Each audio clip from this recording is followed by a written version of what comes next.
Mhm. Naga-snack ako. Macaroni salad. Kaya lang walang carrots. Kaya ano muna, hindi pa luto yung linuluto ko. Kaya nag-snack muna ako.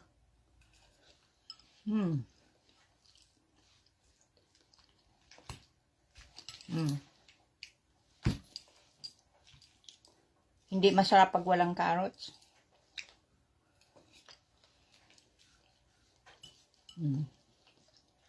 Magluluto na ako ng yung isda. Yeah.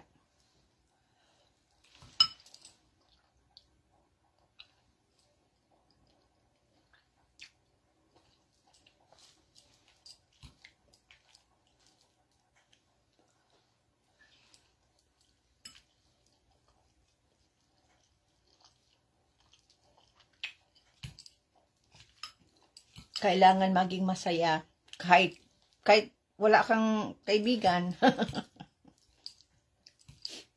Walang kami lang dito.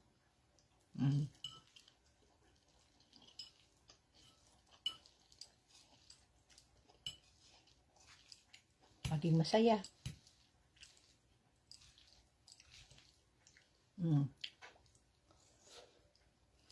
Harap magkumain.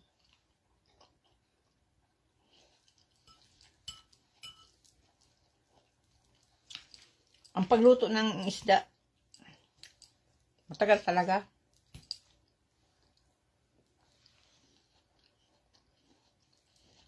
Pag may kasama ka, may kausap-usap ka, yan, kalimutan mo. Kaya, yan.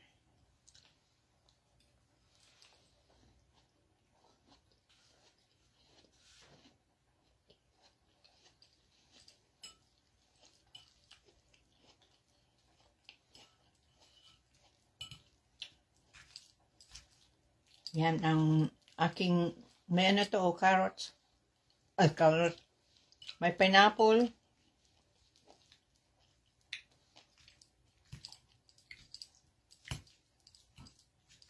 Tapos macaroni and cheese. Ay, macaroni and cheese.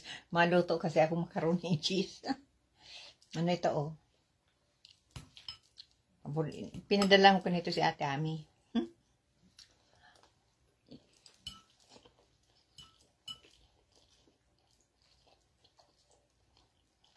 Yung raisin.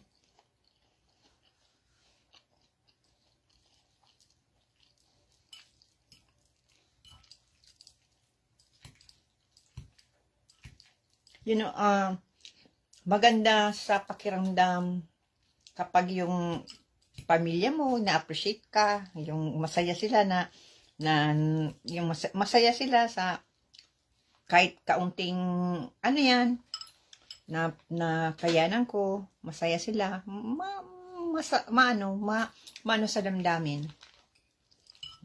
Kaya,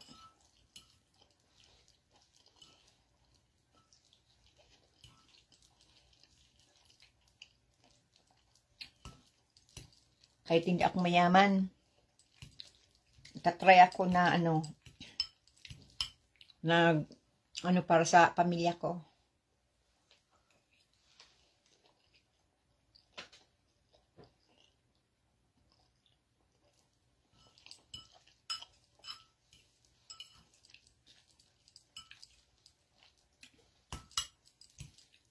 Yan.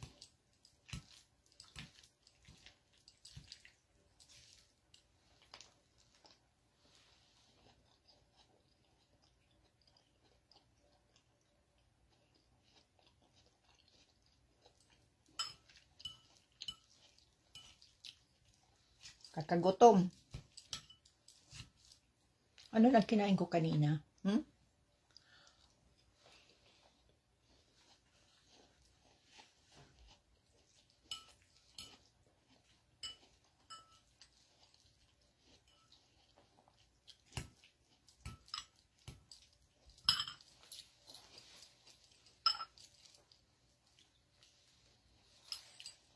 Kumusta sa inyong lahat yan sa Pilipinas?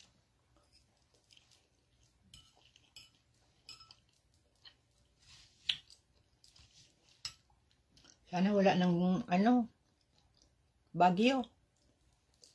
Grabe.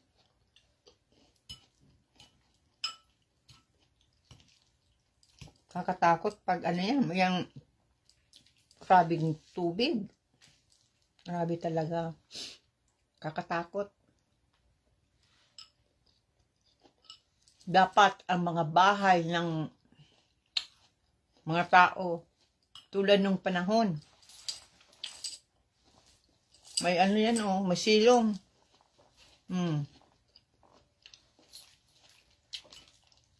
Yung kapanahonan na sabi ni Papa, ang mga bahay noon ay may mga silong. Yan maganda.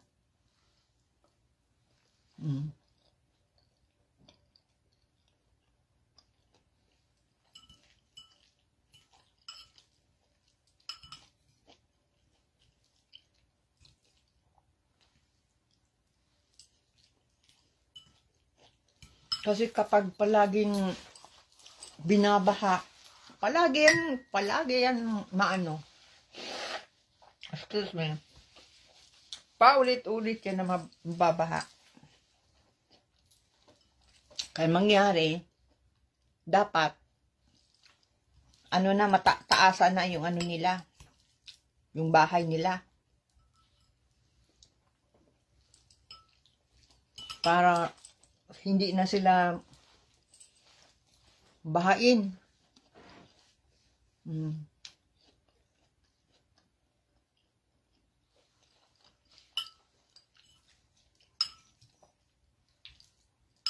Makatakot talaga pag ganyan na lang palaging binabaha. Paulit-ulit na yan, sigurado yan. Hindi na yan mababago. Kasi wala ng mga kahoy ang Pilipinas. Kaunti na lang ang kahoy ng Pilipinas.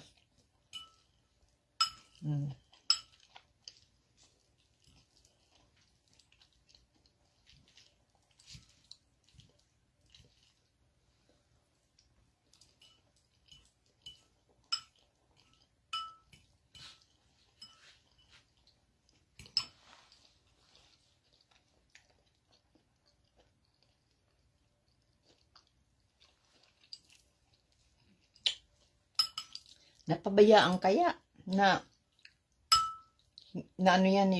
mga kahoy. Napabayaan. Kaya tingnan mo nung kapanahon, marami pang mga kahoy. Pero simula ng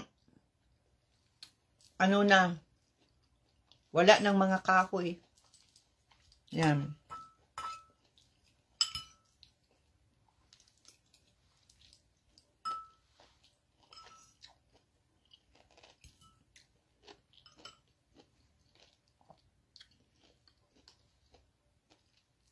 Damage ng masyado.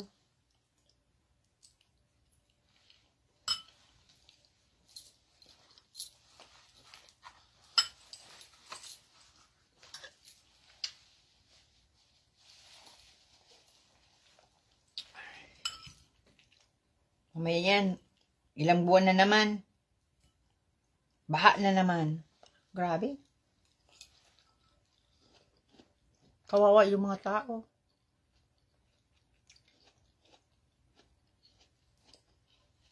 Walang pagkain. Sira pa yung mga bahay nila. Kataon lang na hindi ako naging mayaman.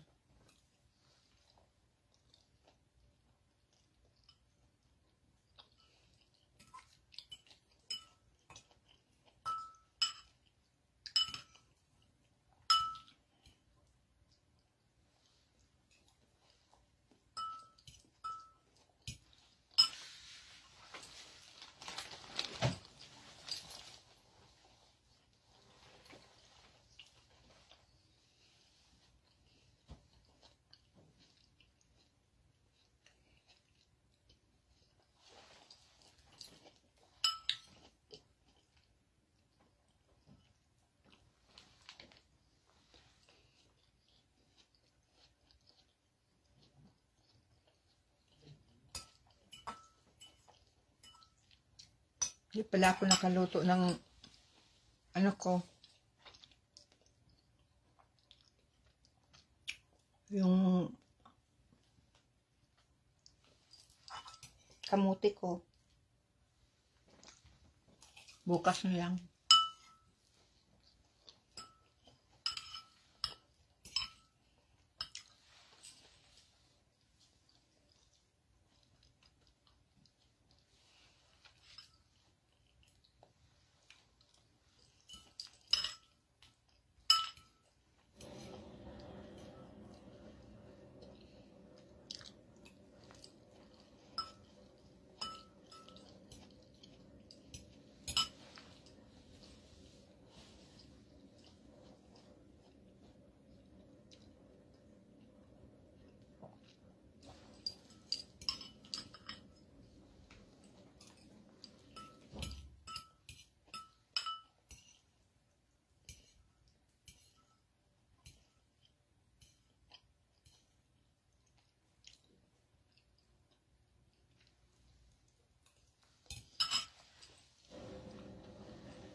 Ano na naman, oh. Gabi na naman.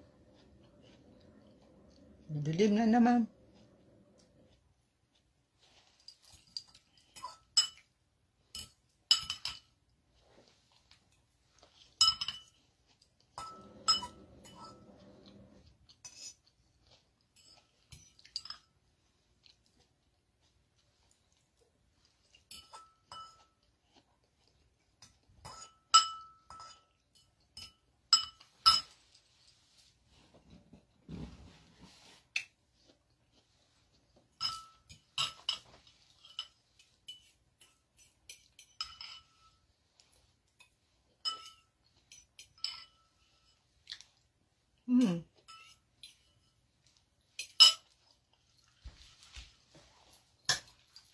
Ano kayang balita? Mamaya, lutuin ito. Nasaan ah? Yung tatlo yan. Para...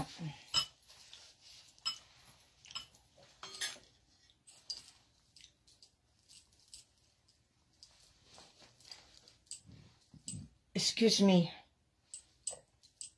Excuse me.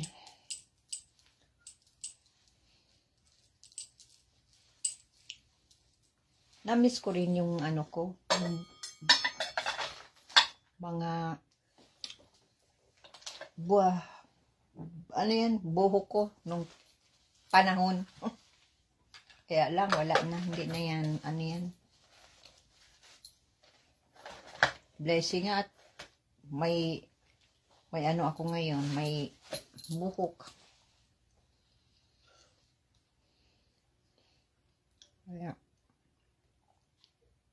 Kaya dapat maging ano talaga, maging mabuti tayo sa kapwa. Hindi tayo maging sakim. Kasi pag namatay ang isang tao, hindi mo alam, pagdating ng panahon ay punta sa ano, sa impyerno. Mabuti na yung yung, di ba yung maraming tao hindi naniniwala sa impyerno, pero malay mo, ang iba, gusto nilang babalik sila. Hindi natin alam kung ang tao ay babalik. Kaya, ang maging mabuti tayo. Huwag tayong maging swapang. Kasi naisip-isip ko yun, bakit maging swapang? Siyempre, pag naging swapang ang isang tao, nakikita yun ng Panginoon Ama Jesucristo. Sa totoo lang, nakikita yan. Kung anong ginagawa mo. Masabi yan, maano na lang ako. Mahingi ng tawad at okay na ako. Pwede ba yan? Pag naghingi ka na ng tawad, ay papatawarin ka na, ay syempre mano ka. Hindi yan pwede basta-basta na ano ka na lang, mahingi ka ng tawad. Oh, basta-basta lang.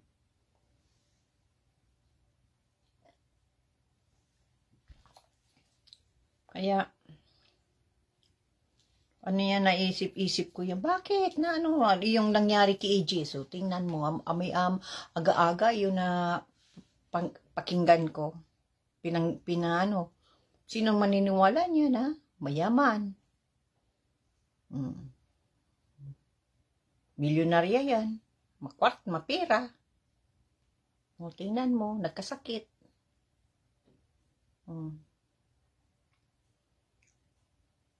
Kaya, bata pa yun. Kaya dapat maging mabuti sa kapwa talaga. Hindi natin alam. Tingnan mo si Aegis. Sino magkakala? Hindi ko nga alam na yun. Tingnan mo, wala na si Aegis, yung singer. Sino man naniwala niyan? Kaya habang nandito pa tayo sa wala pa tayong yan. Dito pa tayo nagkakaroon ng problema, maging mabuti sa kapwa. Huwag maging swapang. Sa totoo lang. Kasi, masabi mahingi na lang akong tawad at papatawarin na. My goodness, ganun ba yun? Kasimple? Hindi pwede. Kaya habang hindi pa huli ang lahat, maging mabuti sa kapwa. Kasi pag namatay isang tao,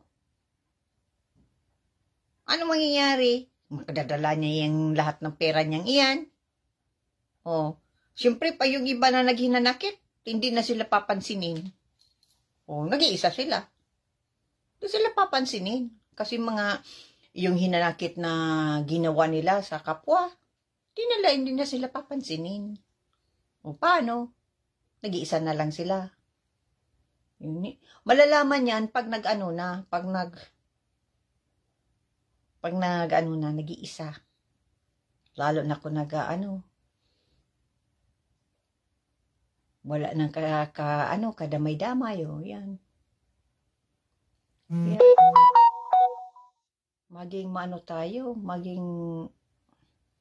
Huwag tayong magawa ng mga kasamaan. Sa totoo lang, huwag gumawa ng kasamaan. Mag-repent na. Hindi natin alam kung ano mangyayari bukas. Walang nakakaalam. Kaya ang ginagawa ko, tingnan mo, ako, palagi na lang akong sa umaga, nagnonood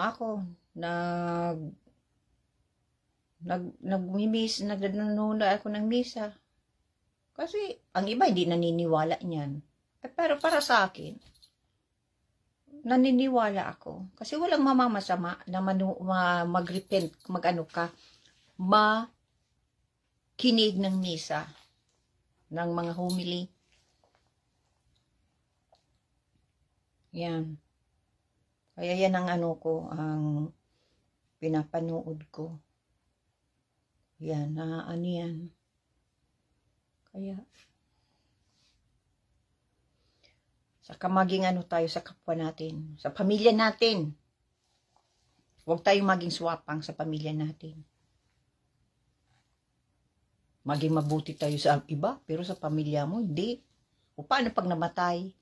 Namatay ang isang taong iyan, nag-iisa lang siya. Hindi na siya papansinin. Bakit naman siya papansinin na hindi naman siya naging mabuti sa pamilya? Di ba? Bakit yung ibang taong iyan maaalala pala kaya sila? Hindi na maalala. Kaya, maganda sa pakiramdam, sa totoo lang, na nakakabigay ako ng sa pamilya ko, kahit ako hindi ako mayaman, hindi ako mapera. Pag nakakabigay ako ng sa sa pamilya ko, maganda sa pakiramdam na nakabibigay ako kahit kaunti. Kasi hindi naman ako mayaman. Maganda sa pakiramdam kahit ang kaunti kong na ibibigay sa aking pamilya. Maganda sa pakiramdam. Yan. Masaya ako na nakikita ko yung pamilya ko, na masaya sila, na ang pag binibigyan ko sila ng mga regalo. Kasi kung totoo lang, kung mayaman ako,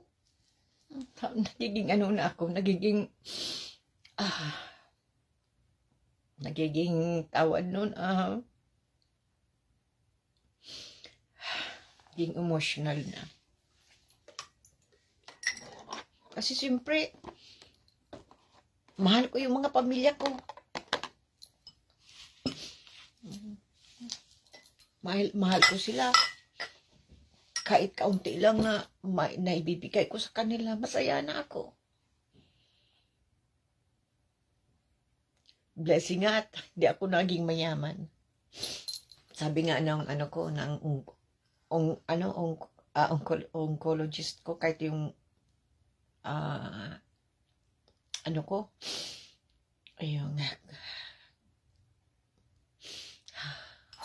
napapaano na ako.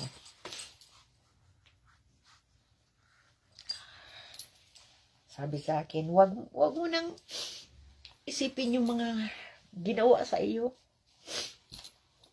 Yung mga hindi naging masaya sa yung hindi naging maganda. Kalimutan mo na yun. Kaya lang, minsan hindi ko talaga nakakalimutan. Yung mga ginawa sa akin. Hindi ko yung nakakalimutan. Siguro, kung hindi ako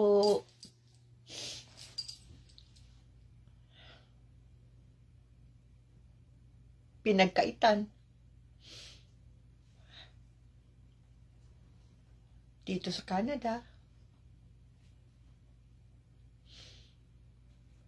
hindi magiging miserable ang buhay ko. Noon, hindi ako nagkasakit. Kaya lang, dinibdib ko, patago. Ang mga ginawa sa akin noon.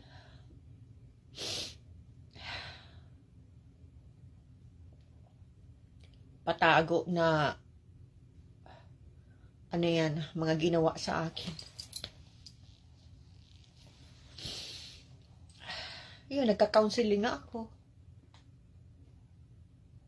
Nagka-counseling ako, sabi sa akin, kalimutan ko na yun. Kaya lang ang problema, na-damage akong masyado.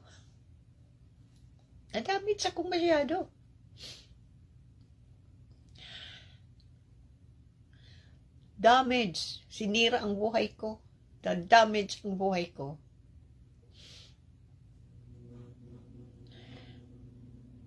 Mabuti nga kung hindi ako kung nagkasakit, hindi ko ma-realize ang nangyayari sa buhay ko.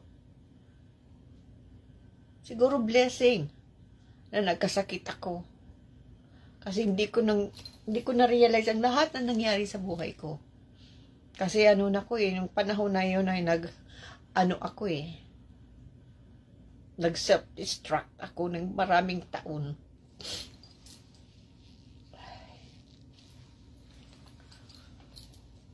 Nag-iisa ako sa buhay. Patago na okay lang lahat. Pero nakakausap ko yung mga counselor ko, minsan doktor, yung mga ginarawa sa akin.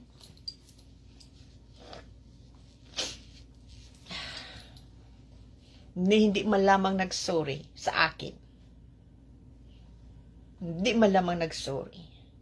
Lahat na naginawa sa akin, hindi man lang nag-sorry. Kaya ako nagkasakit dahil dyan, sa totoo lang. Kaya minsan naisip ko, siguro kung hindi sinira ang buhay ko nung baguhan pa lang ko dito sa Canada. Natulungan ko pa yung iba kong mga pamilya. Kaya lang pinagkait ako ay sinira ang buhay ko. Totoo lang, sinira ang buhay ko.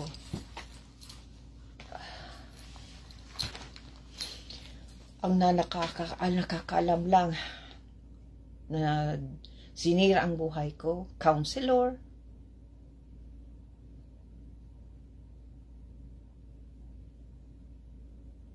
Yun.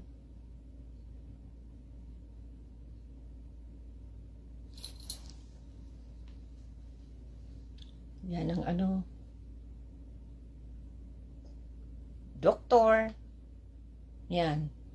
Sabi sa akin, kakalimutan na. Pero sabi ko sa doktor, hindi makakalimutan. Yan, minsan talaga. Nalaan ako, nag-iisa ako.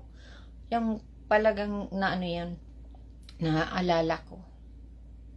Naalala ko talaga. Pero, sabi sa akin na move on. Magandang thing na move on. Lalo na kung nag-iisa ka at nakikita mo yung mga ginagawa sa'yo. Tapos napapanaginipan mo yung mga ginawa sa'yo. Yan. Kaya nung panahon yun, sa totoo lang, nag-self-destruct ako. Sa totoo lang, nag-self-destruct ako. Mabuti nga, hindi ako naging drug addict nung panahon na yun eh. Dahil nung panahon talagang iyon, nag-self-destruct ako. Parang wala na akong sa buhay. Wala na akong wala na ang sa buhay ko. Pero ngayon, nung nagkasakit ako,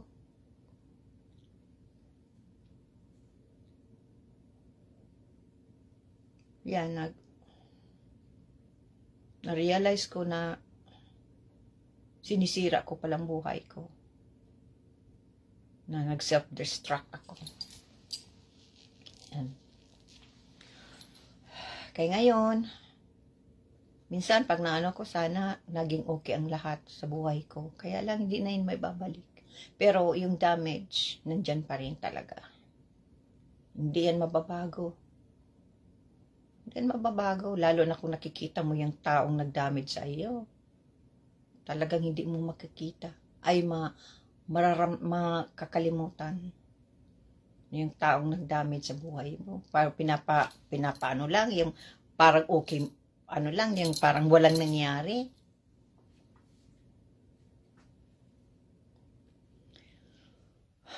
Yan. Kaya, yun, at least, nakakausap ko si Ate Ami, si Papa, yan. Yun na, ko, nagiging emotional ako. Ganyan talaga naman ako, minsan-minsan. Hindi ako sa totoo, ngayon lang ako ng mga sitwasyon, yung ko, emotional ko. Dati, hindi.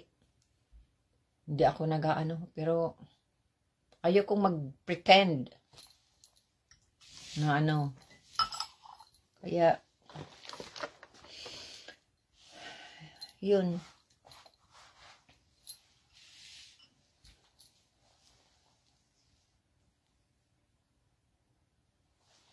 Kasi yan.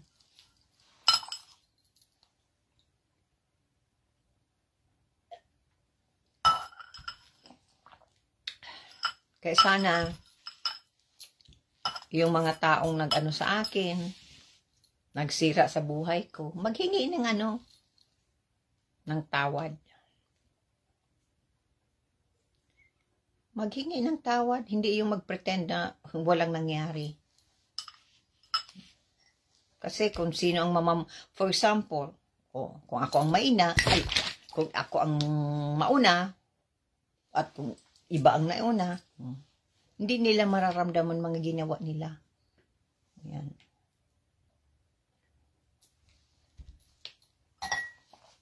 Yan. Kaya,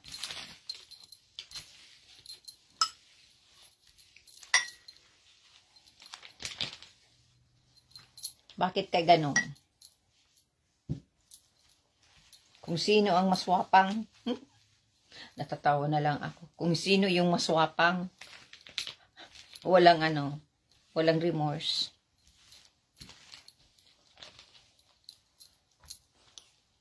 Kung sino yung mga swapang, walang remorse. Tapos kung sino yung mahirap ka, wala kang magawa. Unang gawin mo na lang, magbigay ka ng kahit kaunting, yan, may bibigay mo. Yun.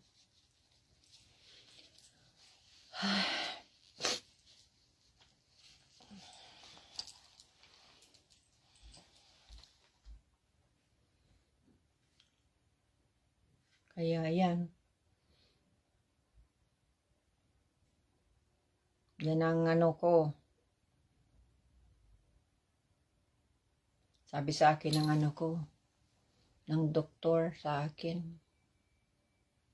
Yan na yung counselor ko, yan.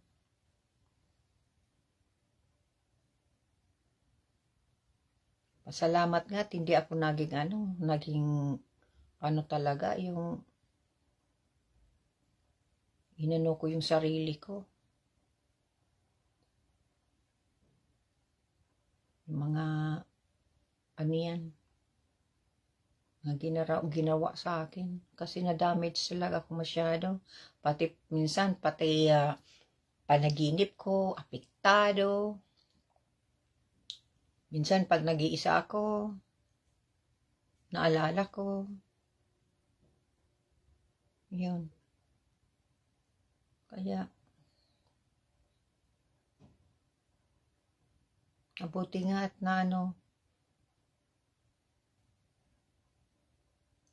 nakayanan ko ang lahat. Kaya lang, yan, may taong walang remorse talaga. Walang awa.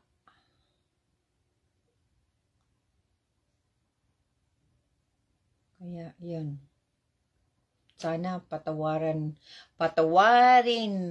ang taong iyon sa mga ginawa. Sana patawarin.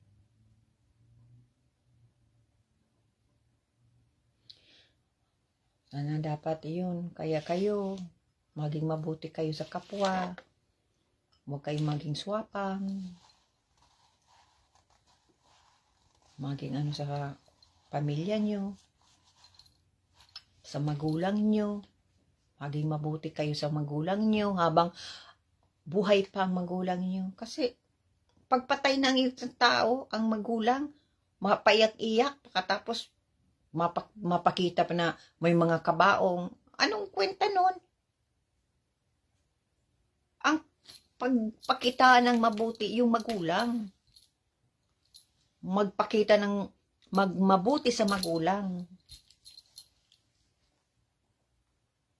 Kasi ang magulang,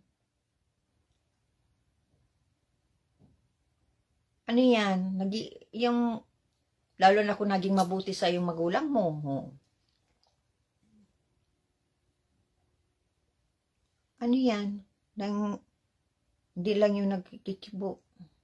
Sa mama, papa, minahal ko sila. Hindi sila perfect. Pero, hindi ko sila, ang tawag na yun, minahal ko sila.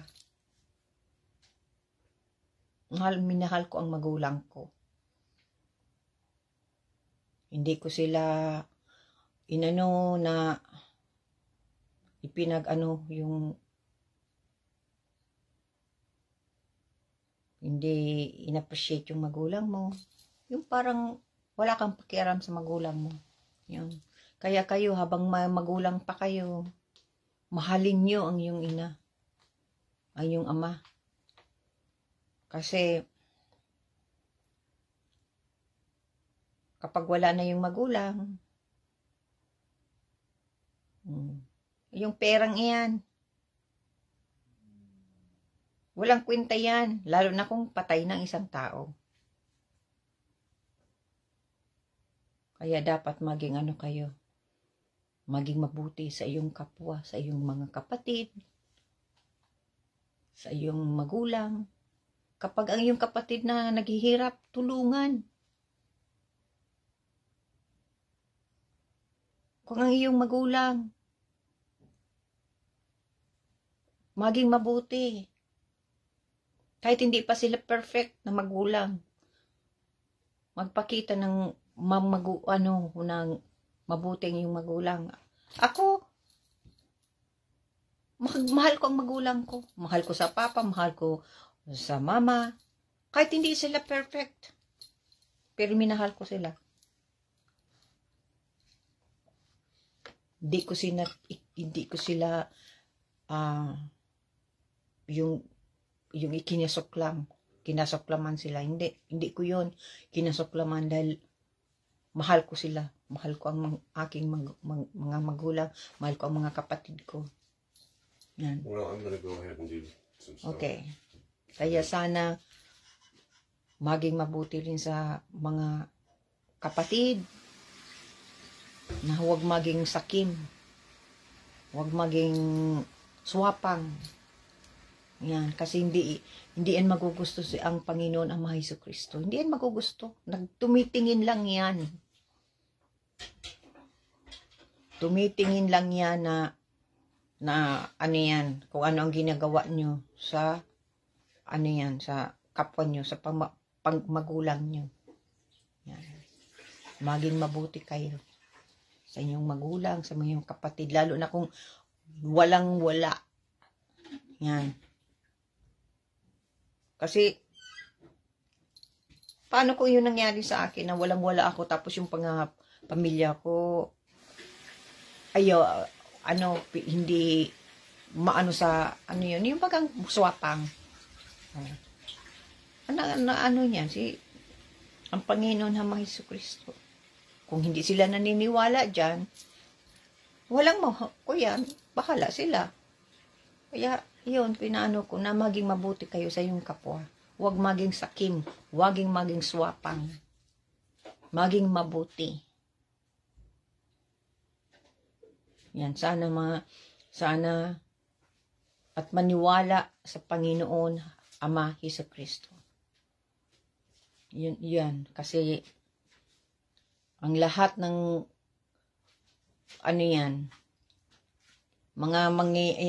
hindi naman yan madadala. Okay, man yan mga kapamilya. Yung mga anak, yung yan. Pero pag naging swapang ka sa pamilya mo, sa mga kapatid mo, ang Panginoon Ama Jesucristo, ang nagtitingin lang yan. Nagtitingin lang yan, masabi, ay, paparatawarin ako. Imposible. Hindi yan basta lang ba mapatawad. Dapat maging mabuti ka sa kapwa mo, sa pamilya mo. Hindi lang basta okay ka na. Dapat ipakita na maging mabuti ka sa iyong pamilya, sa iyong kadugo, na maging mabuti ka. Hindi ka dapat maging swapang. At hindi yan nagugusto ang Panginoon Ama Jesucristo. Yan. Okay. God bless everyone. Just we're gonna start on a few things.